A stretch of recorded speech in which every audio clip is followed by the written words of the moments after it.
Screen is visible. Yes जी माता जी। हाँ जी माता। ठीक है। तो today's सॉरी, एक मिनट, 15 फरवरी हो गई।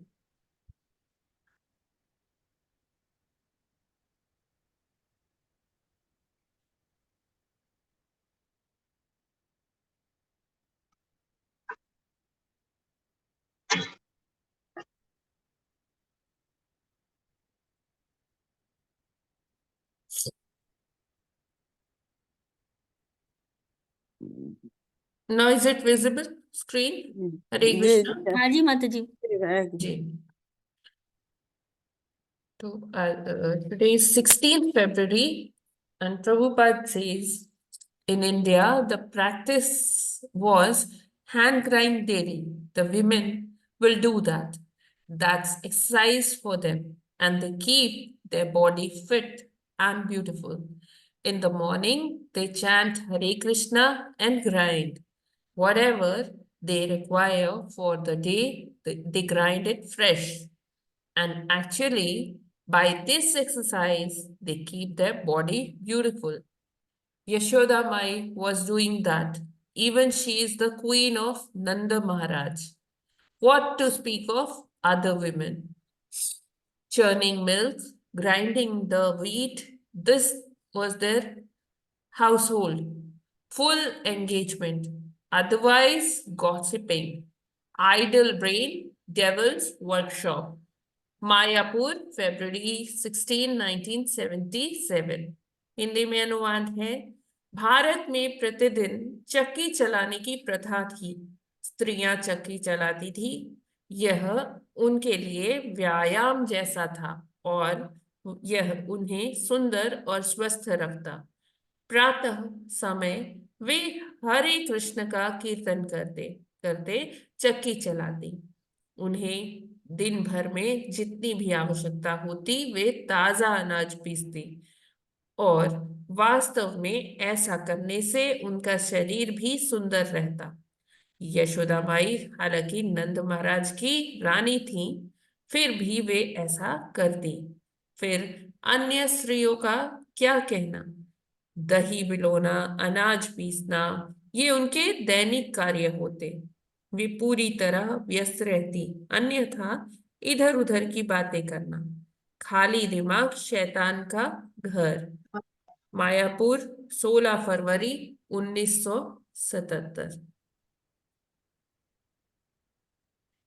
तो यहाँ पर प्रभुपाद जी बता रहे हैं कि कैसे भारतीय घरों में जो भारतीय महिलाएं होती हैं वो अपना सारा काम कैसे करती थी। आज से कुछ वर्ष पूर्व की ही बात है ना। तब इतना टेक्नोलॉजी नहीं आई थी और इतना लोगों का इतना वो मतलब उनकी आदत थी कि दिन भर वो काम करती थी, एंगेज रहती थी किसी ना किसी कार्य में। और वो कार्य करते करते वो हरे कृष्ण महामंत्र का जप भी किया करती थी। और यशोदा मैया की बात करते हैं कि यशोदा मैया तो उनके घर में बहुत सारे नौकर चाकर थे। नंद महाराज की वो रानी थी। तो अगर वो ना भी करती तो भी चलता, लेकिन वो फिर भी करती थी। तो जो और लोग हैं और स्त्रियां हैं उनके बारे में तो क्या ही कहना, उनको तो बहुत ही कार्य रहता होगा। जब रानी खुद से कर रही है तो बाकी के तो महिलाएं करती ही होंगी, है ना। तो प्रभुपाद कहते हैं इससे उनका फिटनेस लेवल भी रहता था, उनको कोई जिम की आवश्यकता नहीं थी। और ताजा अनाज पीसना, ऐसे क्या होता है वेयर हाउस में रखा रहता है सालों सालों नहीं, मतलब वेयर हाउस में स्टोरेज रहता है, प्रेजर्वेटिव्स होते हैं। आजकल जो पैकेट्स में आते हैं अनाज हम लोग वो लेते हैं, तो वो क्या होता है उसमें प्रेजर्वेटिव्स भी होते हैं कि जल्दी उसमें कीड़े ना लगे। तो वो सब भी हमें इनटेक करना पड़ता है, उसके अपने कॉन्सिक्वेंसेस हैं, है ना। तो प्रभुपाद जी का यही कहना है कि ज्यादा टेक्नोलॉजी भी जो है हमें शिथिल बनाती है। और फिर हम जैसे अपने फोन्स में या किसी जो खाली समय है हम अपना फोन या दूसरी चीजों में लगाते हैं और हम भगवान का नाम लेना भी भूल जाते हैं। तो हमें उससे थोड़ा सा ये देना चाहिए इंस्पिरेशन, कि जैसे पहले लोग करते थे उतना तो नहीं कर सकते, लेकिन फिर भी जितना हम कार्य ऐसे कर सकते हैं और साथ में भगवान का नाम भी लेते जाए, तो इस तरह का जो अन्न होगा उससे जो हमारे परिवार का उचित पोषण भी हो पाएगा और हमारा फिटनेस भी रहेगा। तो इस तरह से हमें कार्य करना चाहिए। जगत गुरु श्रील प्रभुपाद की जय। जी।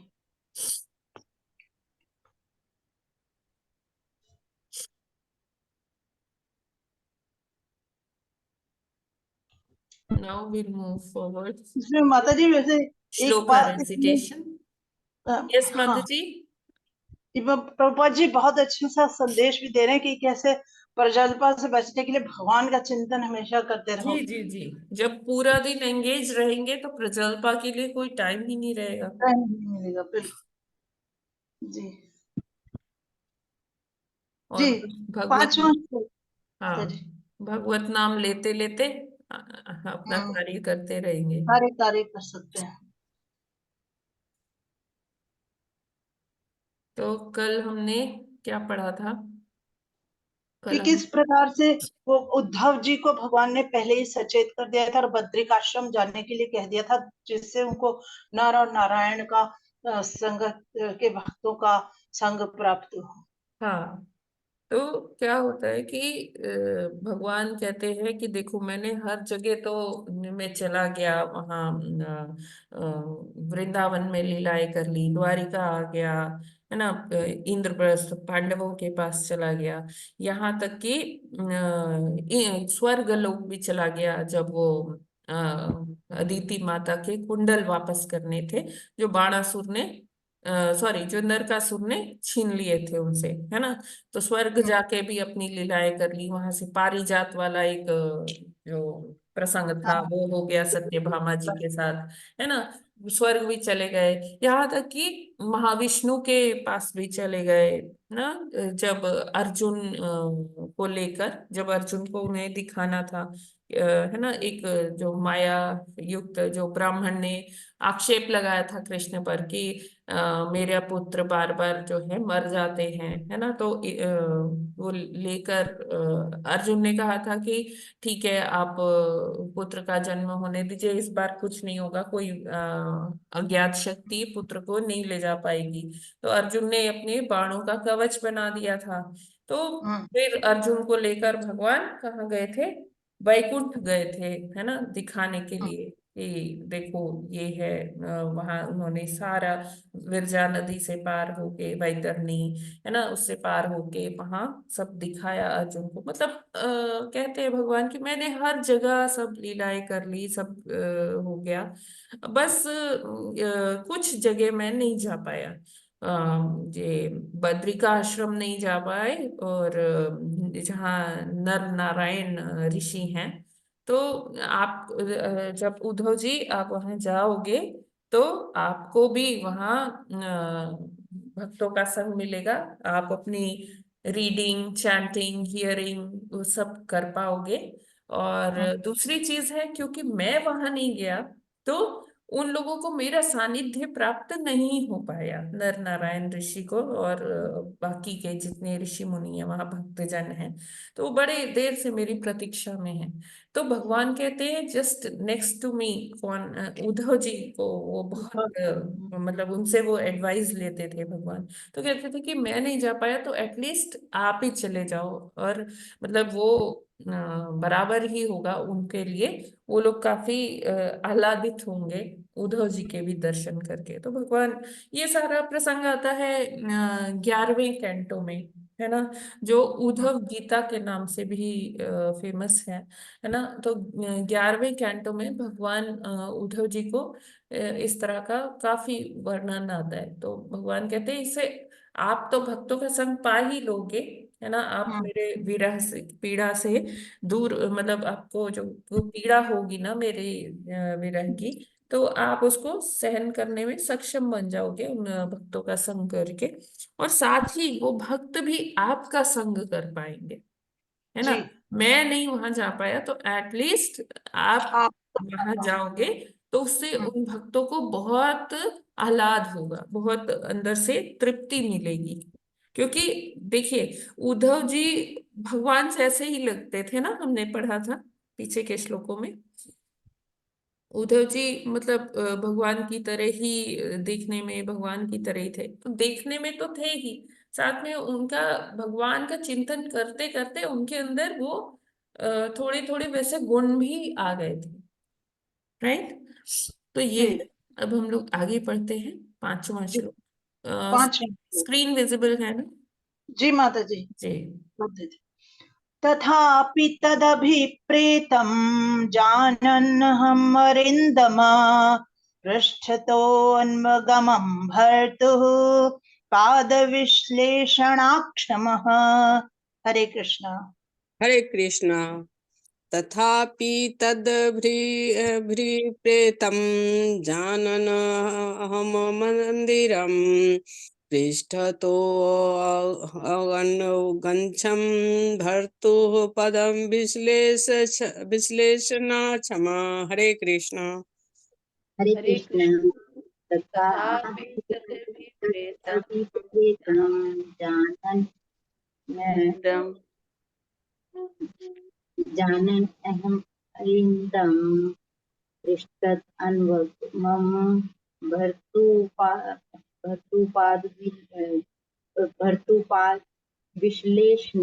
विश्लेषणक्षमः। हरे कृष्ण। तथापि तदभिप्रेतं जानहम् रिन्दं पृष्ठतो अन्वगमं भर्तुपादविश्लेषणाक्षमः। हरे कृष्ण। हरे कृष्ण। तथापि तदहं तं पृष्ठतो अवन्वगमं भर्तु पादविश्लेषणाक्षमः। हरे कृष्ण। हरे कृष्ण। तथापि तदभिप्रेतं जानन् रिमन्दं पृष्ठतो अन्वगं भर्तुः पादविश्लेषणाक्षमः। हरे कृष्ण। हरे कृष्ण। हरे कृष्ण। तथापि तदभिप्रेतं जानहं मरिन्दं पृष्ठो अन्वगमं भर्तुः पादविश्लेषणाक्षमः। हरे कृष्ण। हरे कृष्ण। तथापि तदभिप्रेतं जानन्नहं मरिन्दं पृष्ठतोऽन्वगमं भर्तुः पादविश्लेषणाक्षमः। हरे कृष्ण। चरितदण्डप्रणाम। हरे कृष्ण। तथापि तदभिप्रेतं जनन अहम आरिमदम पृष्ठत अन्वगमनं भर्तुपादविश्लेषण अक्षम। Hare Krishna. Hare Krishna. Thank you so much. तो आज कौन पढ़ेगा? रुशाली माता जी। हरे कृष्णा। हरे कृष्ण मत। हाँ, आप पढ़ोगे? हाँ यस। जी, पढ़िए।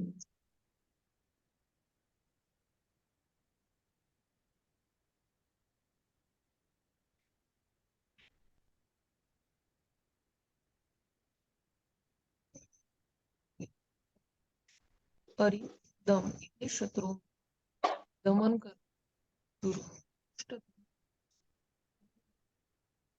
हरि बोल। करण।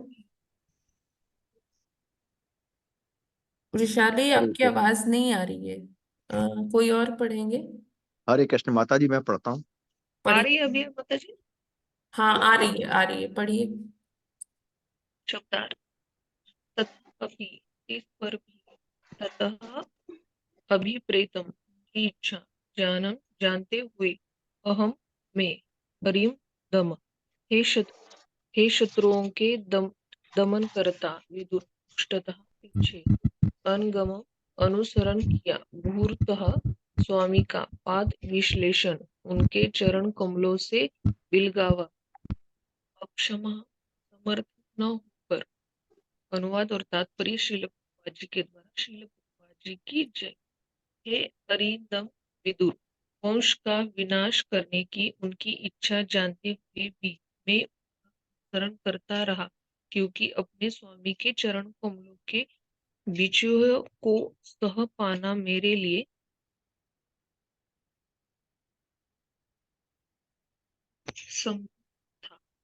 संभव ना था, है ना। तो यहाँ पर अरिंदम, अरिंदम किसको कहकर संबोधन कर रहे हैं? विदुर जी को, है ना। अरिंदम मतलब जो शत्रुओं का नाश करते हैं, है ना। तो यहाँ विदुर को संबोधन कर रहे हैं कि मैं ये जानता था कि भगवान अपने परिवार को क्या सोच रहे हैं कि उनको वापस, क्योंकि वैकुंठ भेजना था, तो यहाँ पर उनका जो है वो मोशन लीला के द्वारा वो विध्वंस करना चाहते थे अपने जो कुटुंबी जन थे उनका। और क्योंकि उद्धव जी जो थे वो उनका ये विछोह सह नहीं पाते थे, सह पाने में असमर्थ होते, तो इसलिए उनके पास और कुछ तरीका नहीं था, बस उनको अपने स्वामी का बात माननी थी, है ना, उनका वो अनुसरण करना था। तो इसलिए वो बद्रिका आश्रम जाते हैं। ठीक है, आगे चलते हैं।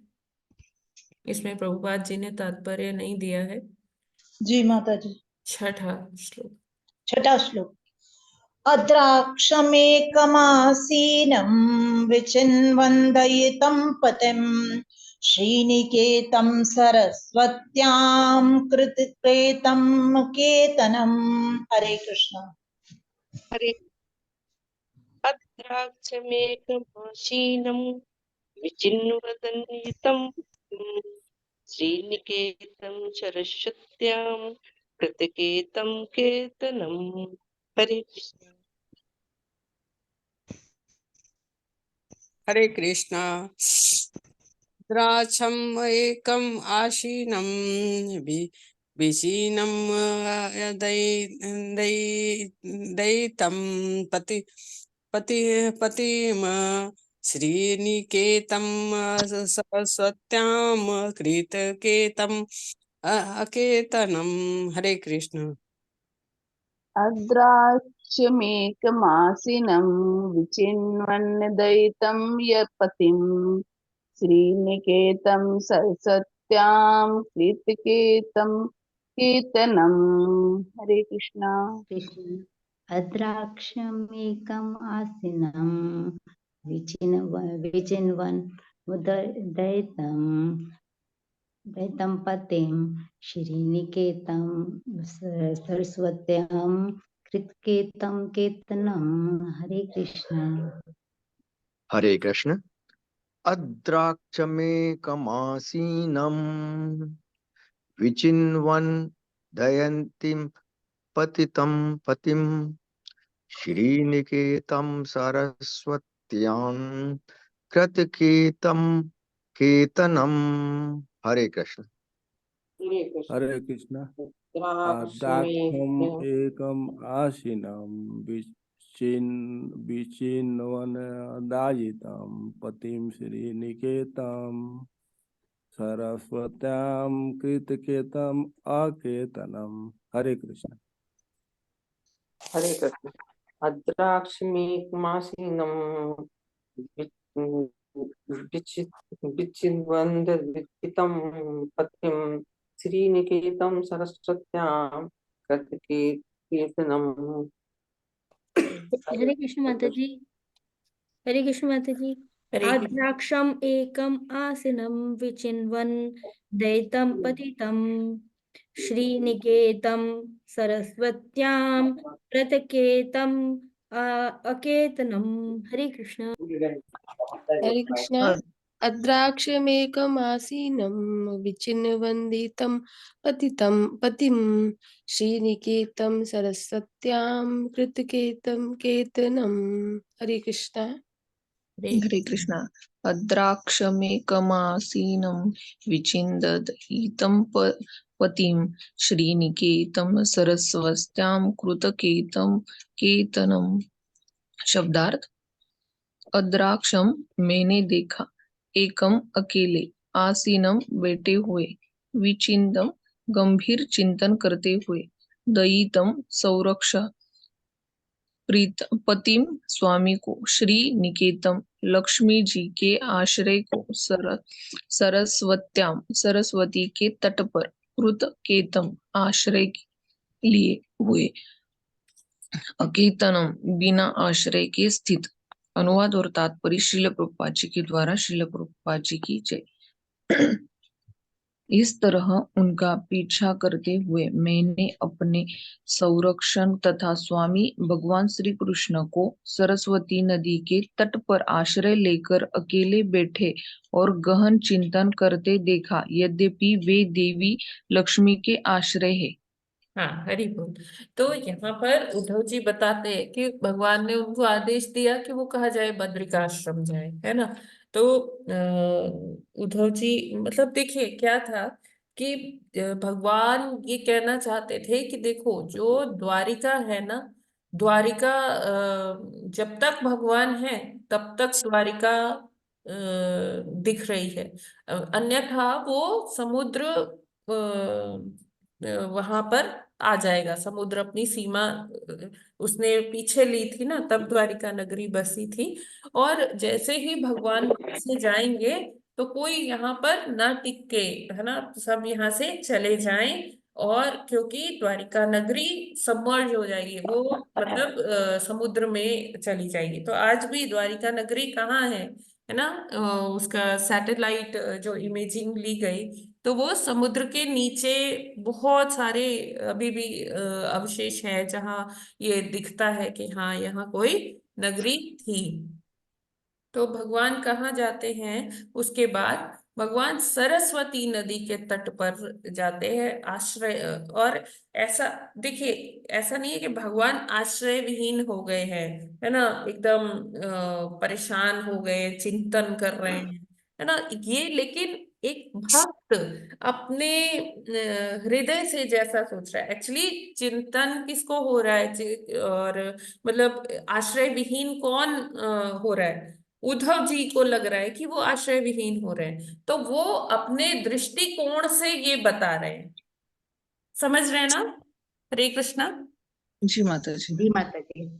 ऐसा नहीं है कि भगवान आश्रय विहीन हो रहे हैं और वो सरस्वती तट नदी के तट पर आश्रय लेकर बैठे हुए हैं और बहुत गहन चिंतन में सोच रहे हैं, है ना। ऐसा नहीं है। भगवान के उद्धव तो जी को ऐसा इशारे पे लग रहा था। भगवान के तो इशारे पे सारा कुछ चलता है, सारी सृष्टि चल रही है, राइट।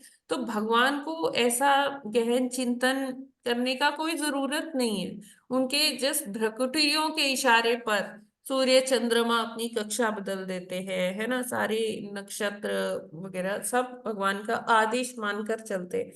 तो यहाँ पर उद्धव जी क्योंकि ऐसा फील कर रहे हैं, तो उद्धव जी अपने दृष्टिकोण से बताते हैं कि मैंने थोड़ी देर तक उनका पीछा किया कि भगवान कहाँ जा रहे हैं। तब देखा कि भगवान सरस्वती नदी के तट पर आश्रय लेकर बैठे हुए। देखिए, भगवान को किसी की जरूरत नहीं है कि हाँ, कोई उनके साथ बैठे, उनके साथ बात करे। भगवान अपने में कौन है? आत्मा राम है। वो अपने में बंसी बजाते रहते हैं और वो एंजॉय करते रहते हैं, है ना। He is the supreme controller, enjoyer and proprietor. हाँ, लेकिन भक्तों के साथ में उनको बहुत अच्छा लगता है, ये हमने पहले भी पढ़ा हुआ है। अभी क्या है कि भगवान सरस्वती, उस टाइम पर सरस्वती नदी लुप्त नहीं हुई थी। आज तो सरस्वती नदी क्या है, नीचे बहती है पृथ्वी के, है ना। तो मतलब वो सूख ही गई है एक तरह से सरस्वती नदी। और प्रयाग में कहते हैं कि बस छोटा सा एक है जहाँ संगम, कहते हैं कि तीनों नदियों का वहां संगम होता है। बाकी सरस्वती नदी जो है, लेकिन उसकी अभी भी सैटेलाइट इमेजिंग, सैटेलाइट फोटोज जो आती है, तो उसमें वो पूरा सरस्वती नदी का ना, वो जो बने हैं चैनल्स है, वो अभी भी दिखाई देते हैं। सरस्वती नदी के। तो ये जो माता जी सरस्वती नदी बद्रीनाथ थी में तो एक्चुअली बहुत जोर हमारी के ना, बहती है। हरी बोल, आप कुछ कह रहे अब हैं क्या? हाँ, बद्रीनाथ में तो बड़ी जहां से निकलती इतनी प्रेशर से भी किसी को सुनती नहीं, वहां जहां उनको श्राप मिला था। हाँ जी, हाँ जी, ठीक है। वहां तो बहुत तो तेज बहती है। हाँ जी, तो सरस्वती नदी जो है वो एक्चुअली जैसे हम कहते हैं ना इंडस वैली सिविलाइजेशन, तो हमारी जो सिविलाइजेशन है जो भारत की असल में, वो क्या है, वो सरस्वती सिविलाइजेशन ही है। सरस्वती नदी के आसपास बहुत फर्टाइल एरिया था, बहुत ही सुंदर, वहाँ हरियाली रहती थी। तो वो सरस्वती नदी का बहुत ज्यादा है हमारे जो पास टाइम्स हैं। तो भगवान भी वहीं पर जाकर बैठे थे और उद्धव जी ने ये देखा था। वो कह रहे हैं कि यद्यपि भगवान लक्ष्मी के आश्रय हैं, सारी जो लक्ष्मी है, भाग्य सौभाग्य की बात होती है, वो उनके आश्रय हैं, लक्ष्मी माता उनकी पत्नी हैं, तो वो आश्रय है, लेकिन आज वो सरस्वती नदी का आश्रय लेकर बैठे हुए हैं। तात्पर्य पढ़ते हैं माता जी। तात्पर्य, जो लोग सन्यासी हो जाते हैं वे प्रायः किसी वृक्ष के नीचे आश्रय लेते हैं।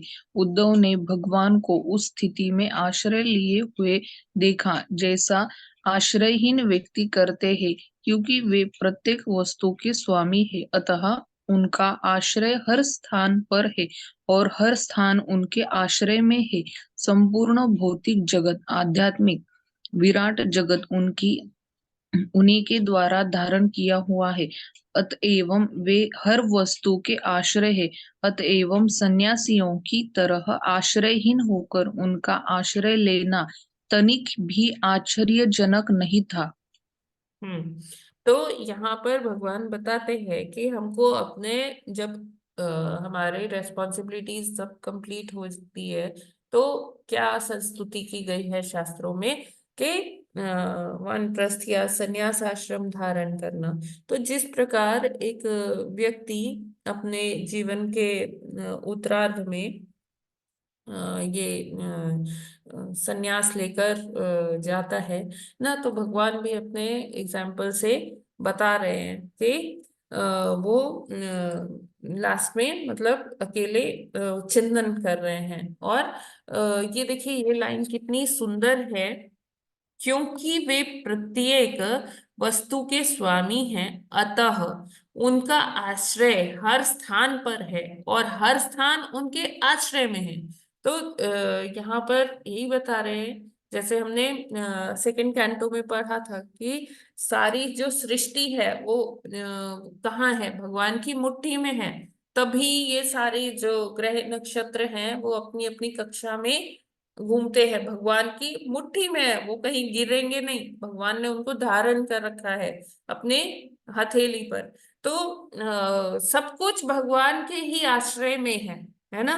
और हर स्थान का मतलब उनका आश्रय हर स्थान है, यानी कि भगवान हर स्थान पर विद्यमान है, कण कण में विद्यमान है, क्षीरोदक्षाई विष्णु के रूप में। और हर स्थान उनके आश्रय में है। तो सारे स्थान हैं कहाँ, उन्होंने धारण कर रखा है हर स्थान को अपने हथेलियों में। ये क्लियर है क्या? जी अच्छा यस जी, माता जी। जी कहीं माता तो जी। ये आया है कि आपने ये जो बताया कि सारी सृष्टि उनकी मुट्ठी में है, हम्म तो कहीं जहाँ जहाँ कहीं भी ऐसा भी आया है विराट शरीर में सारी सृष्टि है उनके, तो ये थोड़ा इससे डिफरेंट नहीं है? प्रभु जी, कहने का मतलब है कि भगवान वो देखिए जो भगवान का विश्व रूप है, तो हाँ वो हाँ जो विश्व रूप है ना, वो एक हाँ काल्पनिक वो हाँ है। ऐसा ठीक है। कहीं भगवान ऐसा रूप लेकर धारण हाँ करके नहीं है। किसी लोक हाँ में नहीं है, वो हाँ हमारे माता जी, समझने के लिए ही है। लेकिन ठीक है माता ना? जी ये मुट्ठी वाली बात भी तो समझने के लिए है ना शायद, क्या? कि मुट्ठी में सारी सृष्टि है, ये भी समझने हाँ के लिए है ना? बिल्कुल, ये हाँ अलग अलग तरह से अलग अलग समय पर लॉजिक दिया गया है प्रभु, हाँ ठीक है माता जी। है ना? हाँ मतलब भगवान ठीक। सब सृष्टि के हाँ, तो स्वामी हैं, भगवान उन्हीं के कण कण अंतर्गत में सारा है जगत है। और हर एक कण कण भगवान के हाँ आश्रय। माता जी बिल्कुल क्लियर है, ठीक है। बिल्कुल क्लियर, हाँ अच्छी तरह से क्लियर। तो इसीलिए फिर आगे लिखते हैं प्रभुपाद जी कि संपूर्ण भौतिक तथा आध्यात्मिक विराट जगत उन्हीं के द्वारा धारण किया हुआ है, अतएव वे हर वस्तु के आश्रय हैं। कुछ भी जो हम देख पा रहे हैं अपनी दृष्टि से, या जो हम नहीं भी देख पा रहे हैं, वो सब भगवान के द्वारा ही धारण किया हुआ है और वो उसके कण कण में व्याप्त है। अतः सन्यासियों की तरह आश्रयहीन होकर, या जैसे सन्यासी जाते सब कुछ अपना त्याग देते हैं, घर बार, यहाँ भगवान ने अपना महलों के जो ऐश्वर्य थे वो त्याग कर आज वो कहाँ बैठे हैं, सरस्वती नदी के तट पर बैठे हैं। ऐसा लग रहा है कि वो आश्रयहीन होकर बैठे हैं, उनका अभी कोई आश्रय नहीं है ना। और उनका आश्रय लेना तनिक भी आश्चर्यजनक नहीं था, क्योंकि वो अपने एग्जाम्पल से यहाँ बता रहे हैं कि कैसा आचरण होना चाहिए, कि हमें विरक्ति के चरम सीमा पे मतलब भगवान यहाँ दिखा रहे हैं कि उन्होंने सारे ऐश्वर्यों को त्याग कर अभी वो एकदम उन्होंने अपने को आश्रयहीन बना लिया है। परफेक्ट हाँ रिनाउंसिएशन। हाँ, इज इट क्लियर? हरी बोल। जी माता जी, यस बहुत माता जी। तो हम लोग एक और श्लोक हरे ले लेते कृष्ण हैं माता आज। जी। जी हो जाएगा। यस प्रभु जी, हरे कृष्णा। माता जी, प्रत्येक वस्तु में गर्भोदक विष्णु है ना? क्या प्रभु जी? और प्रत्येक वस्तु में जो विष्णु, भगवान विष्णु है, तो वो गर्भोदक है ना? नहीं नहीं नहीं नहीं, क्षीरोदक्षाई विष्णु। गर्भोदक्षाई विष्णु तो हर ब्रह्मांड के गर्भ में जाकर प्रवेश कर जाते हैं। और जीव आत्मा में भी क्षीरोदक है। हाँ, जीवात्मा में कण कण में वो कौन है? क्षीरोदक्षाई विष्णु है। जी माता जी। माता जी, यहाँ जो थोड़ा शब्द आश्रयहीन जो आया है ना, हाँ वो जी। थोड़ा सा, जैसे जो सन्यासी हो जाते हैं वे प्राय किसी वृक्ष के नीचे आश्रय लेते हैं, तो ये हाँ। सन्यासियों का एग्जाम्पल हो गया। दूसरी तरफ देखा गया, लिखा है कि जैसा कि आश्रयहीन व्यक्ति करते हैं, तो सन्यासी आश्रयहीन तो नहीं होते ना, भगवान का भी आश्रय होता है और भी सब आश्रय तो होते नहीं, हैं ये ना। भौतिक दृष्टिकोण से आश्रयहीन लिखा है प्रभु जी, अच्छा। कि वो अपना घर बार सब त्याग कर आ हाँ, जाते हैं। छोड़ देते हैं, इसलिए हाँ आश्रयहीन हाँ वर्ड हाँ, था। यस प्रभु जी। बाकी ठीक है तो माता। हर किसी को भगवान का आश्रय तो है ही, हाँ हाँ माता जी, है ना। ठीक है। जी। हाँ हाँ, वो सबको माता छोड़ जी, देते हैं इसलिए आश्रय इनका। हरे कृष्णा। यस माता जी। माता जी, क्षीरोदक्षाई विष्णु भगवान और कारणोदक्षाई भगवान एक ही है? नहीं माता जी, एक है होकर भी एक नहीं है। एक इसलिए है क्योंकि सारे जैसे कार्णोदक्षाई विष्णु हैं, उन्हीं में से ये आते हैं गर्भोदक्षाई विष्णु। फिर गर्भोदक्षाई विष्णु जब एक ब्रह्मांड में प्रवेश कर जाते हैं, ब्रह्मांड को उजियारा कर देते हैं, तो फिर उनसे गर्भोदक्षाई विष्णु से कौन आते हैं? क्षीरोदक्षाई विष्णु। क्षीरोदक्षाई विष्णु वहां के ब्रह्मांड के कण कण में और हर एक प्राणी मात्र में के हृदय में वास करते हैं। ठीक है माता जी। हाँ जी, हाँ जी। तो हम ऐसा कह सकते हैं वो एक है भी और नहीं भी। और नहीं भी है। ठीक। माता जी, कहीं गर्भोदक्षाई का भी तो विवरण आया है, सब जीवों के अंदर होते हैं जिस समय जो है भ्रूण आता है अंदर, तो कहीं नहीं, वो क्षीरोदक्षाई विष्णु होते हैं प्रभु। जीरो ही क्षीरोदक है वो। है। अच्छा, ठीक है। हाँ, जी एक्चुअली देखिए ये इंटरचेंजेबल टर्म्स हैं प्रभु जी। हो सकता है आप सही कह रहे हो, कहीं आया हो, हाँ माता लेकिन जी, आया है। हमें इसकी थोड़ी क्लैरिटी रखनी चाहिए कि हाँ एक ही है, ये महाविष्णु से एक है। है, ठीक है ना। हम्म। कार्णोदक्षाई विष्णु के से ही आए हैं गर्भोदक्षाई विष्णु, और गर्भोदक्षाई विष्णु से क्षीरोदक्षाई विष्णु। क्षीरोदक्षाई या विष्णु। गर्भोदक्षाई गर्भ किसके विषय में कह रहे हैं? ये प्राणियों के विषय में प्राणियों के लिए हाँ नहीं आया बोल है रहे। माता जी, वो शायद गर्भ गीता में। है ब्रह्मांड के गर्भ में, ब्रह्मांड की तलहटी में जाकर जो गर्भोदक सागर है उसमें ये विष्णु शयन करते हैं, गर्भोदक्षाई विष्णु, और माता जी, ब्रह्मांड को प्रकाशमान कर देते हैं। यस प्रभु जी। ठीक है। एक्चुअली ऐसा भी आया है कि कारणोदक्षाई विष्णु जब कारण सागर में होते हैं तब वो सृष्टि का निर्माण करते हैं, और गर्भोदक्षाई उनमें तब प्रवेश कर जाते हैं। और जब ये सृष्टि के अलावा जीवों का विकास करने के लिए आते हैं, तो वो क्षीरोदक्षायी हाँ जी, सागर में आते हैं, बिल्कुल जिनका कि जल बिल्कुल जो है ठीक। प्रोड्यूस ठीक होता है। यस प्रभु जी। हाँ, तो जो मानव या जीवों का जो वो है उत्पत्ति है, वो क्षीरोदक्षायी सागर से आकर करते हैं।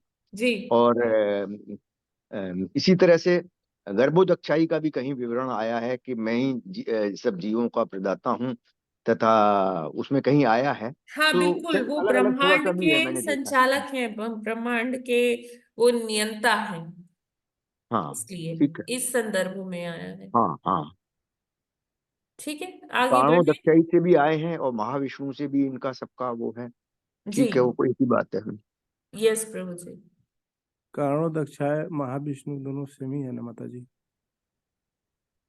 प्रभु हाँ उनका है। कारणोदक्षाई विष्णु, हाँ, और महाविष्णु कारणोदक्षाय एक को है। ही महाविष्णु जी जी बोलते हैं। बिल्कुल। हम्म, जी माता जी। 7वां श्लोक पढ़ दे माता जी। यस माता जी। श्यामावदातं विरजं प्रशान्तरुणलोचनं दौर्भिश्चतुर्भिर्विदितं पीतकौशाम्बरेण च। हरे कृष्णा। हरे कृष्णा। श्याम श्याम माता जी अब आप वदा लोग ये अपने से पढ़ लीजिएगा, अभी हम ये पढ़ लेते हैं आगे अनुवाद और तात्पर्य, क्योंकि टाइम कम है। जी ठीक। माता जी पढ़ दे। रुशाली शब्दार्थ। माता जी पढ़ हाँ, रहे यस। हैं। हाँ, रुशाली माता जी। शब्दार्थ। श्याम वदातम, श्याम वर्ण से सुंदर, विरजम शुद्ध सतोगुण से निर्मित, प्रशांत शांत, अरुण लाल लाल, लोचनम नेत्र, दोर्भी भुजाओं द्वारा, चतुर्भी चार, विदितम पहचाने जाकर, पिता पीला, कौश रेशमी, अंबरेन वस्त्र से, च तथा। अनुवाद और तात्पर्य श्रील प्रभुपाद जी के द्वारा। श्रील प्रभुपाद जी की जय। भगवान भगवान का शरीर श्यामल है, किंतु वह सच्चिदानंदमय है और अति सुंदर है। उनके नेत्र सदैव शांत रहते हैं और वे प्रातःकालीन उदय होते हुए सूर्य के समान लाल है। मैं उनके 4 हाथों, विभिन्न प्रतीकों तथा पीले रेशमी वस्त्रों से तुरंत पहचान गया कि वे भगवान है। वाम उरावधी श्रित्य दक्षिणांग्री सरोरुहम। हरे कृष्णा।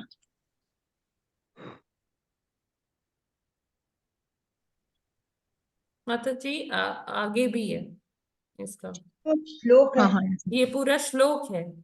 हाँ पढ़ हाँ। दे। अपाश्रितार्भकाश्वत्थम नहीं, एक क्रूशम। मिनट। माता जी अगला श्लोक है ये। हाँ ये अगला श्लोक है, वही कह रही हूँ। अनुवाद में इसमें वो माता जी तात्पर्य नीचे हिंदी में नहीं है था। तो नहीं इसमें पहले ही देख लेते हैं, यहाँ नहीं है, तात्पर्य नहीं दिया है प्रभुपाद जी ने। प्रभुपाद जी बस भगवान के जो दर्शन है वो हमें दिखा रहे हैं कि भगवान का शरीर श्यामल है, सच्चिदानंदमय है, तो वो बहुत ही सुंदर लगते हैं। और जो उनके नेत्र है ना, कमल नयन, उनको संज्ञा दी गई है कमल नयन की, कमल सदृश उनके जो आंखें हैं, है ना, और हमेशा शांत रहती हैं आंखें, उसमें कभी पैनिक नहीं आता है। जैसे हम होते हैं, हमें एंजाइटी हो जाती है, हमारी आंखों में अलग अलग वो इमोशंस नजर आने लगते हैं। कभी गुस्सा आता है, कभी खुशी होती है, कभी हम चिंता करते हैं तो हमारी आंखों की मुद्राएं अलग हो जाती है। तो भगवान की जो आंखें हैं ना, वो देखकर लगता है कि भगवान एक मतलब बहुत शांत है, बहुत मतलब उनको ना कभी गुस्सा आता है, ना वो कभी बहुत अधिक प्रसन्न होते हैं। वो और उनके चेहरे पर एक मंद मंद मुस्कान होती है। हमेशा वो एकदम शांत स्वभाव में रहते हैं, जैसे प्रातःकालीन जो सूर्य होता है उसकी लालिमा होती है, उस तरह से भगवान के चेहरे पर वो चमक रहती है। और उनके चारों हाथों में क्या होता है, शंख चक्र गदा और पद्म, है ना, और उन पीतांबर धारण करते हैं। तो उद्धव जी यहाँ बता रहे हैं कि ये पीले। भगवान ही हो सकते हैं। अब यहाँ देखिए, यहाँ पर 4 हाथों की बात आई है। तो यहाँ ये कौन से कृष्ण की बात हो रही है? ये वृंदावन वाले कृष्ण की बात नहीं हो रही है। ये कौन से कृष्ण की बात हो रही है? ये देवकी नंदन कृष्ण की बात हो रही है, जो द्वारिकाधीश है। ठीक है, ये क्लियर है ना? जी जी माता जी। 4 हाथ की क्लियर बात तो है। सब है, जी लेकिन श्रीमद् भागवतम में भी जहाँ जैसे 18वें अध्याय 23वें अध्याय या एक अध्याय में भी भगवान के जो दर्शन है, हालांकि कृष्ण और विष्णु रूप में एक ही हैं और एक ही बात है, लेकिन सब जगह दर्शनों में इसमें 4 हाथों का विवरण है, जबकि वो जो है दो दो भुजा का नहीं है। और ऐसा क्यों? ऐसा है ना प्रभु जी। इसमें भागवतम में 3 अध्यायों में मैंने देखा है, तीनों में ये है, हालांकि एक ही बात प्रभु है। जी भागवतम बहुत बड़ी है। अच्छा। 2-3 अध्याय में हम नहीं समझ पाएंगे, हाँ हाँ है ना? तो जहां हाँ। पर भगवान के 2 भुज का है, अभी 10th कैंटो पूरा पढ़ा है प्रभु जी। तो द्विभुज रूप 10th में कैंटो भगवान वृंदावन में वास करते हैं, और वृंदावन। चतुर्भुज जो रूप है भगवान का, वो द्वारिकाधीश का है। चतुर्भुज जो है कहाँ का है? जो भगवान द्वारिका। ऐश्वर्य पूर्ण है, जहां पर द्वारिका में।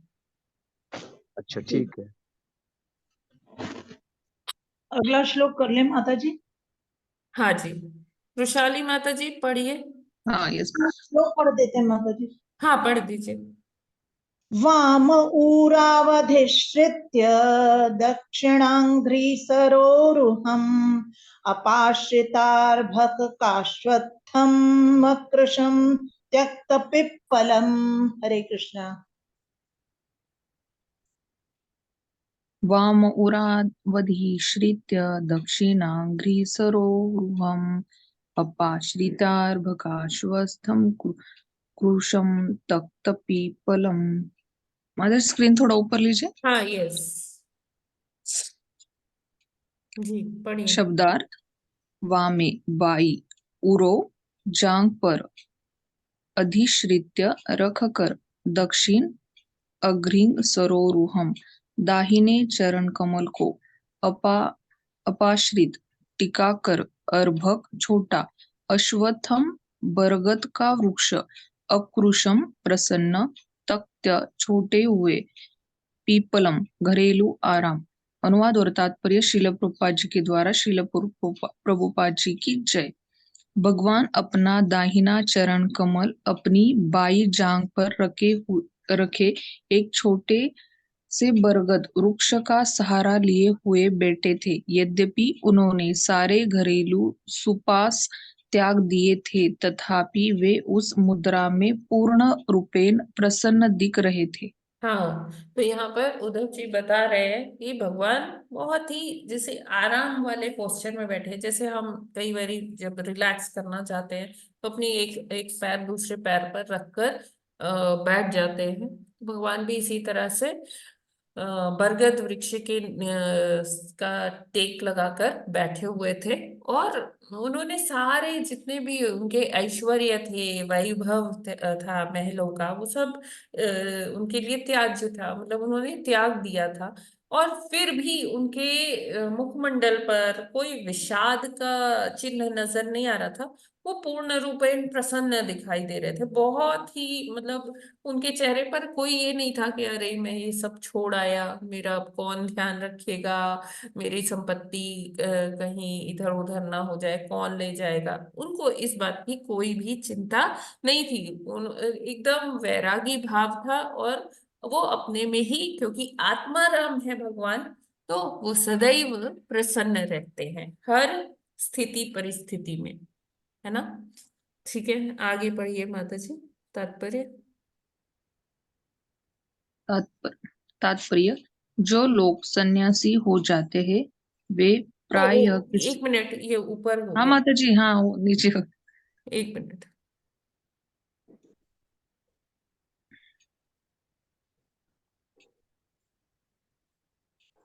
यस माता जी,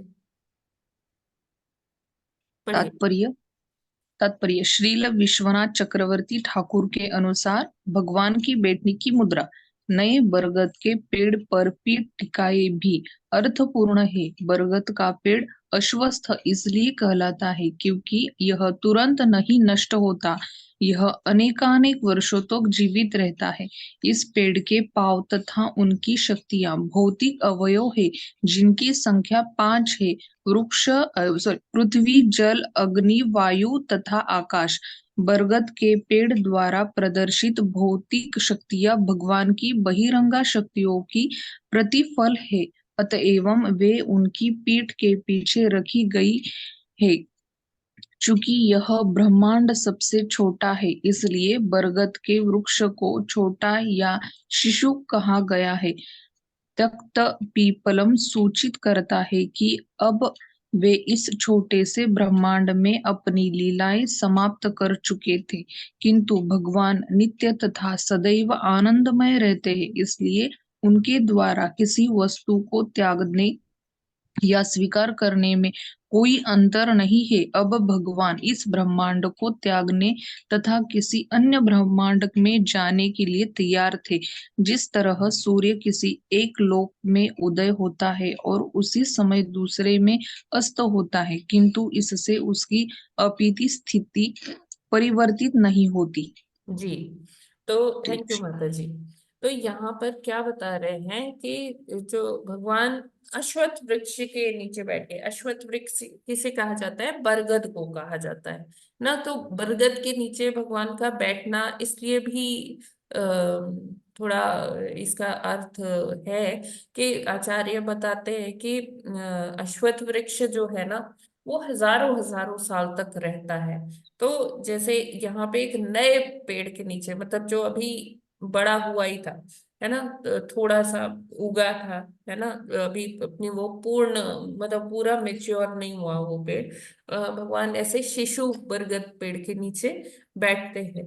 तो यहाँ से वो ये बता रहे हैं कि ये अभी उगा है और धीरे धीरे ये बड़ा होगा। उसी तरह से जो भगवान की कीर्ति है, भगवान का यश है, वो भी जब तक ये ब्रह्मांड है ना, ये तब तक भगवान का जो ये लीलाएं हैं ये चलती रहेंगी। लोग इसे इसका गुणगान करते रहेंगे। और ये जो अश्वत्थ वृक्ष है, ये जल्दी, मतलब सूखता नहीं है या ये जल्दी नष्ट नहीं होता है ना।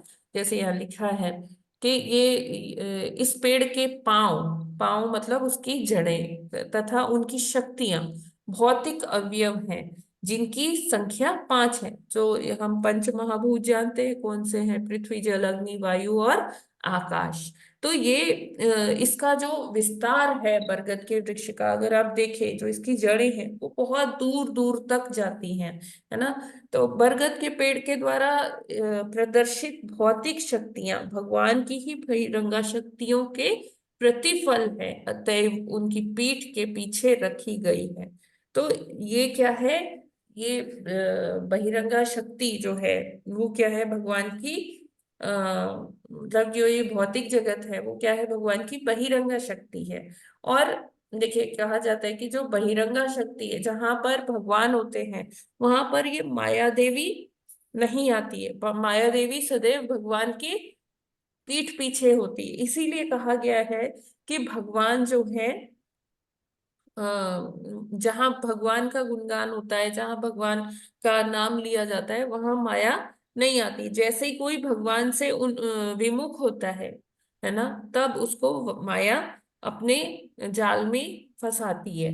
तो इसीलिए ये बहिरंगा शक्ति जो जिसका प्रदर्शन कर रहा है, ये बरगद का पेड़, इस पर भगवान पीठ लगा के बैठे। पीठ का टेक कहाँ लिया है भगवान ने? बरगद वृक्ष का लिया है। तो बरगद वृक्ष यहाँ पर क्या दर्शा रहा है? ये भगवान की ही शक्ति है। और कौन सी शक्ति है? बहिरंगा शक्ति है ना, जिसकी जड़ें बहुत दूर दूर तक वैसे फैली हुई है। तो ये इससे ये भी सूचित हो रहा है। और चूंकि यह ब्रह्मांड सबसे छोटा है, इसलिए बरगद के वृक्ष को छोटा या शिशु कहा गया है। तो ये ब्रह्मांड जो है, कई सारे ब्रह्मांड है ना, अनंत कोटि ब्रह्मांड है। तो अनंत के सामने ये ब्रह्मांड क्या है? एक छोटा कण है है ना। तो इसीलिए उस बरगद वृक्ष को छोटा शिशु कहा गया है। और इससे क्या सूचित होता है कि अब भगवान यहाँ से अपनी लीला समाप्त करके तैयार है किसी और ब्रह्मांड में जाने के लिए, कृष्ण लीला करने के लिए। तो ये उसी प्रकार है कि जैसे एक जगह पर सूर्यास्त होता हुआ दिखाई देता है और दूसरी जगह पर वो सूर्य उदय होता है। ठीक है। भगवान के कभी ऐसा नहीं है कि भगवान अपना शरीर छोड़ दिए, त्याग दिए, है ना। ऐसा नहीं होता। भगवान का शरीर भौतिक नहीं है, वो सूर्य की तरह है। एक जगह अस्त हुए, एक जगह से अप्रकट हुए और दूसरी जगह प्रकट हो गए। ये क्लियर है? हरि बोल। माता इसमें जी कोई क्लियर तो प्रश्न? सब है, जी लेकिन माता ये जी। जो बरगद के पेड़ को बताया हाँ, गया है अश्वत्थ वृक्ष है, तो एक्चुअली तो गीता में ये आता है आध्यात्मिक लोक में अश्वत्थ वृक्ष है, जो कि ये जगत जो है उसकी परछाई है। तो ये अश्वत्थ वृक्ष ही कहलाएगा कि उसकी परछाई कहलाएगा, जो यहाँ धराधाम पे जो है ये बरगद का पेड़ है। हाँ, वो एक प्रभु जी एनालॉजी दी गई है। अच्छा। है ना। ऐसा नहीं है कि यहाँ कुछ उल्टा बरगद का वृक्ष है। वो इस एनालॉजी से, इस उदाहरण से समझाया गया है कि हाँ, एक परावर्तित अश्वत्थ वृक्ष है जिसकी जो जड़ है वो ऊपर की ओर है और शाखाएं नीचे की ओर है ना। जड़ पर हाँ। कौन वास कर रहे हैं? ब्रह्मा जी वास कर रहे हैं, जो इस भौतिक जगत के प्रथम जीव हैं। और फिर हाँ। उनसे जो है आगे नीचे नीचे पहले देवी देवता आते हैं, गंधर्व यक्ष ये सब आते हैं, और फिर मनुष्य आते हैं, और अलग अलग प्राणी आते हैं नीचे। शाखाएं हैं तो वो क्या है? वो माया है, जिसमें एक योनि से दूसरी योनि में सब घूमते रहते हैं। हाँ ठीक है माता जी, ये काल्पनिक हो गया एक तरह से, हाँ जी। लेकिन ये शब्द जो है अश्वत्थ वृक्ष जो है इसके लिए जस्टिफाइड है, इसका मतलब है ना ये क्या? फिर से रिपीट करेंगे प्रभु कि जी? ये बरगद का वृक्ष जो है हाँ, कि जो कंपैरिजन अश्वत्थ वृक्ष से किया गया है, ये जस्टिफाइड है, इसका मतलब है ना, चाहे वो वैसे जो है काल्पनिक रूप में बताया गया हो यहाँ कि जो तो बोलता। एग्जैक्टली भगवान बरगद के वृक्ष के नीचे बैठे, हाँ नहीं, ऊपर ठीक है, तेल लगा के इस बैठे वजह हैं। से भी जहाँ बैठे हैं तो हाँ दूसरी बात वो जो आगे है, करना है पहले। हाँ अश्वत्थ वृक्ष ही कहलाएगा क्योंकि भगवान बैठे हुए हैं। जी, वो हाँ ठीक है, ठीक है वैरंगा है तो पीठ उधर है, ठीक है। जी। और कोई प्रश्न? हरे कृष्ण। ओके, तो फिर आज हम यहीं पर विराम करते हैं। कल आज 8वां श्लोक कर लिया ना हमने, कल आगे से पढ़ेंगे। और यस, ठीक है। ग्रंथराज श्रीमद् भागवतम की जय। जय। जगत गुरु श्रील प्रभुपाद की जय। नामाचार्य हरिदास ठाकुर की जय। जय अनंत कोटि वैष्णव भक्त वृंद की जय। जय। वाञ्छा कल्पतरुभ्यश्च कृपा सिन्धुभ्य एव च पतितानां पावनेभ्यो वैष्णवेभ्यो नमो वैष्णवेभ्यो नमो नमः। नमः। हरे कृष्णा, हरे सबको कृष्णा दंडवत हरे कृष्ण प्रणाम। माता जी, हरे दंडवत कृष्णा, प्रणाम। सभी को हरे दंडवत कृष्णा प्रणाम। माता जी। माता जी धन्यवाद। सभी को दंडवत प्रणाम। माता जी सभी को दंडवत प्रणाम। हरे कृष्ण माता जी प्रणाम, दंडवत प्रणाम, सभी बातों को प्रणाम।